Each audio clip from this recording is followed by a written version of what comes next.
Christian then addressed Hopeful, "Come, my good fellow, I see that you and I must walk by ourselves again." So I saw in my dream that they went on quickly, while Ignorance lagged behind. Then Christian said to his companion, "I feel much pity for this poor man, it will certainly go badly with him at the last." Hopeful, alas!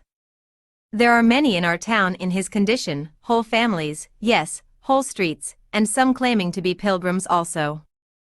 If there are so many in our parts, how many, do you think, must there be in the place where Ignorance was born?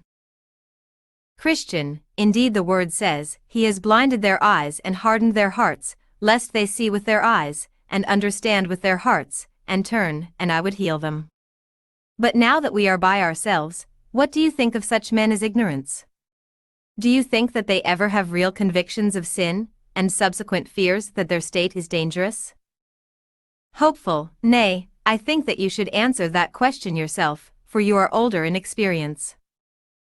Christian, then, I think that they may sometimes have convictions of sin, but being naturally ignorant, they do not understand that such convictions tend to their good. Therefore they desperately seek to stifle them, and presumptuously continue to flatter themselves in the way of their own hearts. Hopeful, I do believe, as you say, that fear tends much to men's good, to set them right at their beginning to go on pilgrimage. Christian, without doubt it does, if it is right fear, for so says the word, "The fear of the Lord is the beginning of wisdom." Hopeful, how would you describe the right fear? Christian, true or right fear is manifested by three things. First, by its rise, it is caused by saving convictions for sin. Second, it drives the soul to lay fast hold on Christ for salvation. Third, it begets and continues in the soul a great reverence of God, His word, and His ways, keeping the soul tender, and making it afraid to turn from them, to the right hand or to the left, to anything that may dishonor God, break its peace, grieve the Spirit, or cause the enemy to speak reproachfully. Hopeful, well said. I believe you have explained the truth. Have we now almost gotten past the enchanted ground?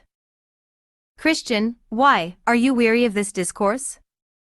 Hopeful, no, truly, I would only like to know where we are. Christian, we have less than 2 miles further to go. So let us return to our discussion. Now the ignorant do not understand that such convictions which tend to put them in fear, are for their good, and therefore they seek to stifle them. Hopeful, how do they seek to stifle them? So Christian explained. First, they think that those fears are wrought by the devil, though they are actually wrought by God, and, thinking so, they resist them as things which directly tend to their overthrow.